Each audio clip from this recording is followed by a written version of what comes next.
জনগণ ধানের শীষে রায় দেবে জেনে ষড়যন্ত্রে লিপ্ত বহুরূপী একটি গোষ্ঠী। জনসভায় তারেক রহমান বললেন, এবারের ভোট জাতি পুনর্গঠনের সুযোগ। এইবারকার নির্বাচন শুধু দেশের জনপ্রতিনিধি নির্বাচিত করার নির্বাচন নয়, এবারকার নির্বাচন হবে আমাদের দেশকে পুনর্গঠন করার নির্বাচন।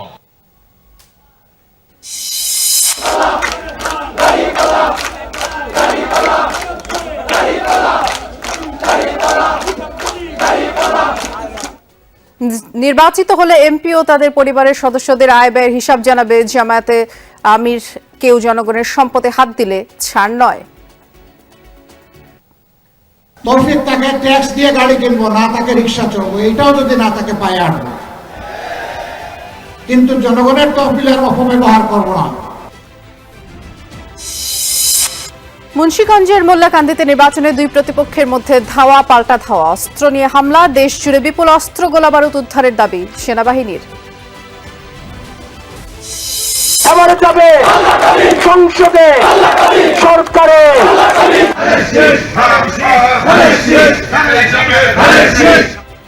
ত্রয়োদশ জাতীয় সংসদ নির্বাচনের উত্তাপ সারা দেশে। প্রার্থী ও নেতাকর্মীদের দৌড়ঝাঁপ পাড়া মহল্লায়। উন্নয়নের প্রতিশ্রুতি, শান্তিপূর্ণ পরিবেশ চায় ভোটাররা। এই নির্বাচনকে বানচাল করার কোন চেষ্টা করা হয় তাহলে বাংলাদেশের জনগণ সেটাকে মেনে নেবে না। হবিগঞ্জের নাম সর্বস্ব এনজিও পাশা এবারের নির্বাচনে গণভোটে নিয়োগ দিয়েছে 10,000 পর্যবেক্ষক। তাদের কার্য পরিসর নিয়ে জনমনে প্রশ্ন। এটার ভিতরে অফিস, ওটার ভিতরে উনি টাকা খাওয়া সবকিছু। গ্রামে হয়েছিল পানির লাইন করবো, বুড়ো খেত চালাইবো, সবকিছু করবো, কিচ্ছু করেনি।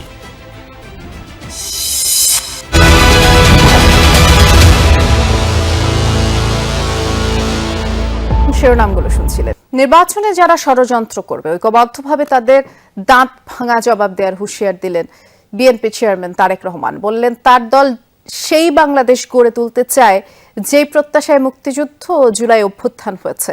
এছাড়া বৃহত্তর দিনাজপুরে উন্নয়নের এক ঝাঁক প্রতিশ্রুতি দেন তিনি। জানালেন, ধর্ম বা বর্ণ নয়, যোগ্যতার ভিত্তিতে এগিয়ে যাবে মানুষ। সহকর্মী আরিফিন শাকিলের রিপোর্ট। কৃষি আর কৃষকের নগরীতে এ যেন রাজনৈতিক উৎসব। যে যেভাবে পেরেছেন ছুটে আসেন ঠাকুরগাঁও জেলা স্কুল মাঠে। কেউ খণ্ড খণ্ড মিছিলে পা মিলিয়ে, কেউ আসেন একাই। ধর্ম বর্ণ ভুলে জনস্রোতে একাকার হয়ে যান ঠাকুরগাঁও পঞ্চগড়ের মানুষ। জেলা স্কুল মাঠ ছাড়িয়ে জনসমাবেশ পৌঁছে যায় আশপাশের সড়কে। প্রায় 23 বছর পর জিয়াপুত্র যখন মঞ্চে, উল্লাসের ঢেউ উঠে জনসমুদ্রে। ঠাকুরগাঁয়ের সন্তান মহাসচিব মির্জা ফখরুলকে নিয়ে তারেক রহমান জানান অভিবাদন। যে মাটি বরাবরই ভোটের মাঠে বিএনপিকে হতাশ করেছে, এবার ইতিহাস বদলে দেওয়ার বার্তা দিল এই জনসভা। ধানের শীষের পক্ষে ভোট চান ঘরের ছেলে মির্জা ফখরুল। উপস্থিত জনতা হাত উঁচিয়ে সেই দাবিতে সমর্থন দেন। আপনারা আগামী 12 তারিখে এই ঠাকুরগাঁও জেলা এবং আশেপাশের প্রার্থীগুলোকে জয়যুক্ত করে আমাদের নেতা তারেক রহমানের হাতকে শক্তিশালী করবেন, যেন তিনি এই নির্বাচনের মাধ্যমে প্রধানমন্ত্রী হয়ে আমাদের দেশকে কাঙ্ক্ষিত লক্ষ্যের দিকে, উন্নয়নের দিকে নিয়ে যেতে পারে। বক্তব্যের শুরুতেই 2003-4 সালে এই অঞ্চলের নিজের রাজনৈতিক কর্মসূচির কথা স্মরণ করেন বিএনপি চেয়ারম্যান। বললেন, তার দল জনগণকেই ক্ষমতার উৎস ভাবে, তাই এই ছুটে আসা। এই দেশ আমরা বিশ্বাস করি জনগণই সকল ক্ষমতার উৎস, এবং যেহেতু আমরা বিশ্বাস করি জনগণই সকল ক্ষমতার উৎস, সেই জন্য আমরা জনগণের সামনে এসে দাঁড়িয়েছি। এইবারকার নির্বাচন শুধু দেশের জনপ্রতিনিধি নির্বাচিত করার নির্বাচন নয়, এবারকার নির্বাচন হবে আমাদের দেশকে পুনর্গঠন করার নির্বাচন। এই দেশের গণতন্ত্রকে আমাদেরকে মজবুত করে গড়ে তুলতে হবে, যাতে এই দেশের মানুষের সামনে একটি নিরাপদ ভবিষ্যৎ তৈরি হতে পারে। পরে তারেক রহমান বৃহত্তর দিনাজপুর অঞ্চলের বেকার সমস্যার সমাধানে বন্ধ কলকারখানা চালু করার কথা জানান। এছাড়া ঠাকুরগাঁয়ের ক্যাডেট কলেজ, বিশ্ববিদ্যালয় ও মেডিকেল কলেজ সহ উন্নয়নের বিভিন্ন দাবি মেনে নেয়ার আশ্বাস দেন। এই এলাকার মানুষ যাতে আরো ভালো চিকিৎসা পায়, সেই জন্য মেডিকেল কলেজের যে দাবিটি আছে ইনশাআল্লাহ সেটিও আমরা বাস্তবায়ন করব। পাবলিক ইউনিভার্সিটির একটি বিষয় আছে, সেই বিষয়টিকে ইনশাআল্লাহ আমরা দেখব।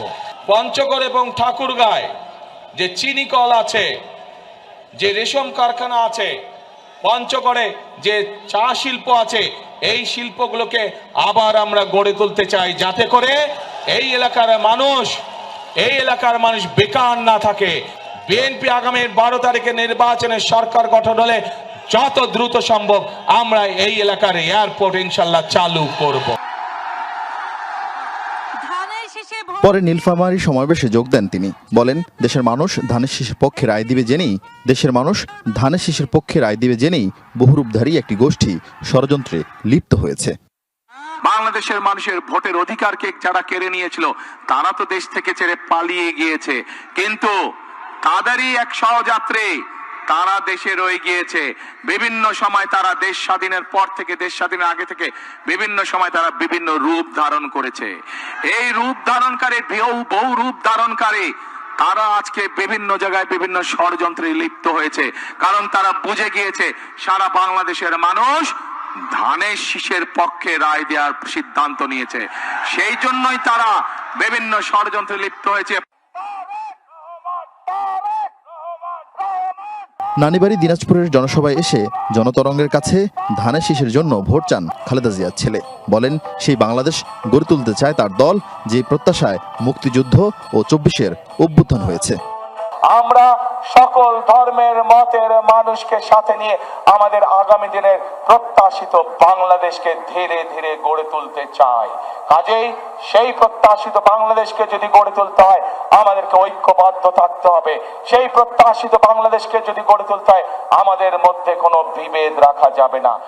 রবি ও সোমবার ঢাকার বিভিন্ন সংসদীয় আসনে জনসভায় বক্তব্য রাখবেন বিএনপি চেয়ারম্যান।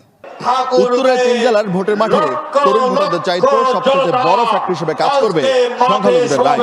1 সপ্তাহ ব্যবধানে তারেক রহমান এই উত্তরাঞ্চল সফরে এসে আবারও প্রতিশ্রুতি দিলেন ক্ষমতা গেলে সংখ্যালঘুদের নিরাপত্তা নিশ্চিত করার, পাশাপাশি এই অঞ্চলের অবহেলিত নিপীড়িত মানুষের সংগ্রাম আর সংকটে পাশে থাকার বার্তা দিলেন। ঐক্য আর সম্প্রীতির নতুন বাংলাদেশ গড়ার। ভোট চাইলেন 12 ফেব্রুয়ারি ধানের শীষের পক্ষে। আরিফিন শাকিল, যমুনা নিউজ, দিনাজপুর। বিনা ট্যাক্সের গাড়ি, স্বল্প মূল্যের ফ্ল্যাট নেবেন না জামায়াতের এমপিরা, জানিয়েছেন দলের আমির ডাক্তার শফিকুর রহমান। হবিগঞ্জ জেলা শহরের ঐতিহাসিক নিউফিল্ড মাঠে আয়োজিত নির্বাচনী জনসভায় তিনি বলেছেন, জামায়াত ক্ষমতায় আসলে নির্বাচিত জনপ্রতিনিধি সহ তাদের পরিবারের আয় ব্যয়ের হিসাব প্রকাশ করা হবে। দেশকে দুর্নীতি ও চাঁদাবাজ মুক্ত করার অঙ্গীকার করেন ডাক্তার শফিকুর। বলেন, কেউ চাঁদা নিতে আসলে হাত ভেঙে দেয়া হবে। সন্ত্রাস ও দুর্নীতিতে দেশ ছেয়ে গেছে বলেও মন্তব্য করেন জামায়াতের আমির। বলেন, নির্বাচন আসলে নানা প্রতিশ্রুতি দেন প্রার্থীরা, কিন্তু নির্বাচন হয়ে গেলে প্রতিশ্রুতি ভুলে যান তারা।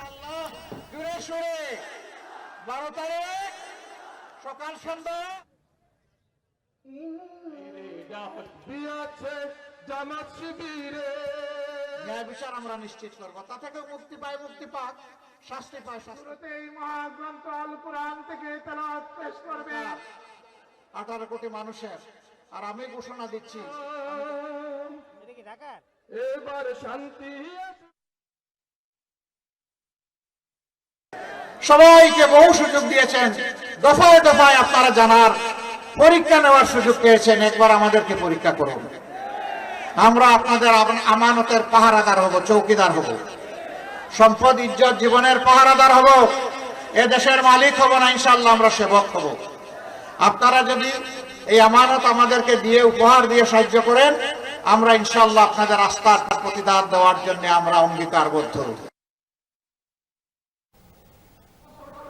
এরপর মৌলভীবাজারের কুলাউড়ার নবীন চন্দ্র উচ্চ বিদ্যালয় মাঠের নির্বাচনী জনসভায় যোগ দিয়ে জামায়াত আমির বলেন, ক্ষমতায় গেলে কর্মসংস্থান সহ বিভিন্ন ক্ষেত্রে নারীদের নিরাপত্তা নিশ্চিত করা হবে।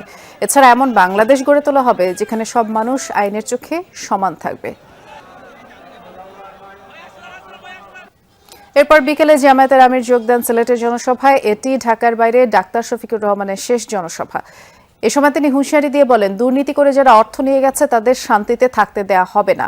বললেন, নেশাদ্রব্য সিলেটকে অস্থির করে রাখে, সেটি দূরীকরণে কাজ করা হবে এবং যেসব এলাকা পিছিয়ে আছে সেই এলাকাগুলোকে উন্নয়নে গুরুত্ব দেওয়া হবে। সিলেট বিমানবন্দরকে আন্তর্জাতিক করার অঙ্গীকার করেন জামায়াত আমির। বলেন, এবার ক্ষমতায় যাওয়ার সুযোগ পেলে 5 বছরে এই এলাকার চেহারা পাল্টে ফেলা হবে।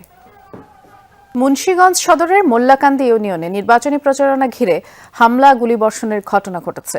গুলিবিদ্ধ হয়েছে 3 জন। দুপুরে মুন্সিকান্দি এলাকায় এই ঘটনা ঘটে। স্থানীয়রা জানান, ফুটবল প্রতীকের সমর্থক জেলা বিএনপির সদস্য আতাউর রহমান মল্লিকের সমর্থকদের নির্বাচনী প্রচারণা চলছিল। এ সময় স্থানীয় বিএনপি নেতা উজির আলী এবং আওলাদ মোল্লার লোকজন ককটেল নিক্ষেপ করে হামলা চালায়। দুপক্ষের ধাওয়া পাল্টা ধাওয়ার ঘটনায় ফয়সাল, নীরব, ইকরাম নামে 3 জন গুলিবিদ্ধ হয়। 3 জনই ফুটবল প্রতীকের স্বতন্ত্র প্রার্থী আর মহিউদ্দিন আহমেদের সমর্থক। এ ঘটনায় ছড়িয়ে পড়া ভিডিওতে অস্ত্র নিয়ে অবস্থান করতে দেখা যায় আওলাদ পক্ষের লোকজনকে। পুলিশ জানায়, আধিপত্য বিস্তারকে কেন্দ্র করে এদের পূর্ববিরোধ ছিল এবং পরিস্থিতি স্বাভাবিক রাখতে এলাকায় পুলিশ মোতায়েন করা হয়েছে। তবে এখন পর্যন্ত কোনো মামলা বা গ্রেফতার নেই।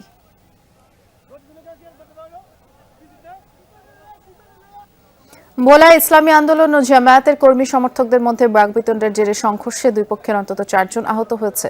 সকালে সদর উপজেলার ভেলুমি ইউনিয়নে এই ঘটনা ঘটে। স্থানীয়রা জানায়, এলাকার তারেক মেম্বারের বাড়ির সামনে চায়ের দোকানে ইসলামী আন্দোলনের নেতা শফিক, সাইফুল ও জামায়াত সমর্থক সাইদ ও কামালের মধ্যে নির্বাচনী ইস্যুতে বাকবিতণ্ডা হয়। এক পর্যায়ে তাদের মধ্যে মারামারি হয়।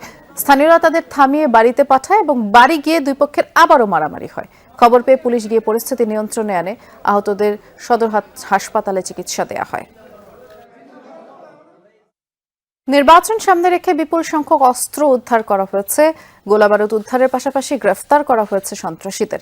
দুপুরে মিরপুর ক্যাম্পের প্রেস ব্রিফিং এসব তথ্য জানিয়েছেন বাংলাদেশ সেনাবাহিনীর Mirpur camp commander lieutenant colonel SM Fuad Mashrur.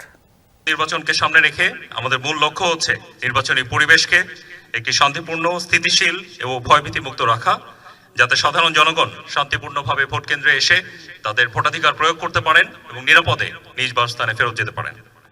নির্বাচনী পরিবেশ সৃষ্টির লক্ষ্যে এই ব্রিগেড মোতায়েনকালীন সময়ে বিপুল সংখ্যক সন্ত্রাসীকে গ্রেফতার করেছে এবং বিপুল পরিমাণ অস্ত্র, গোলাবারুদ এবং মাদকদ্রব্য উদ্ধার করেছে।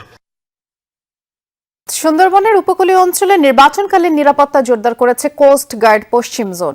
সকালে সুন্দরবন সংলগ্ন লাউডব এলাকায় কোস্ট গার্ডের কার্যক্রম পরিদর্শনকালে এসব তথ্য জানান কোস্ট গার্ডের জোনাল কমান্ডার ক্যাপ্টেন মেজবাউল ইসলাম। বলেন, গত 18 জানুয়ারি থেকে 28 দিনের জন্য বাহিনীর সদস্যরা উপকূলীয় ও নদী তীরবর্তী দুর্গম এবং গুরুত্বপূর্ণ ভোট কেন্দ্রগুলোতে দায়িত্ব পালন করছে।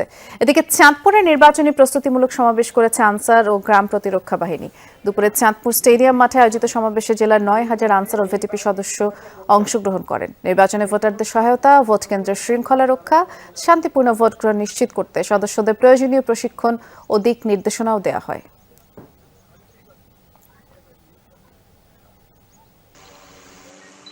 জামায়াত ইসলামীর আমির ও ঢাকা 15 আসনে দাঁড়িপাল্লা প্রতীকের প্রার্থী ডাক্তার শফিকুর রহমানের সমর্থনে রাজধানী মিরপুর 10-এ দলটির মহিলা শাখার কর্মী সমর্থকরা মিছিল করেছে। শনিবার সকালে মিরপুর 10 গোল চত্বর থেকে মিছিল শুরু হয়ে কাজীপাড়া মেট্রো রেল স্টেশনে গিয়ে শেষ হয়। তারা এ সময় দাঁড়িপাল্লার পক্ষে বিভিন্ন স্লোগান দেন। মিছিল শেষে সংক্ষিপ্ত সমাবেশে বক্তব্য রাখেন মহানগর উত্তরের মহিলা বিভাগের নেত্রীরা। তারা নির্বাচনে দাঁড়িপাল্লায় ভোট দেওয়ার আহ্বান জানান। এছাড়া সাম্প্রতিক সময়ে বিভিন্ন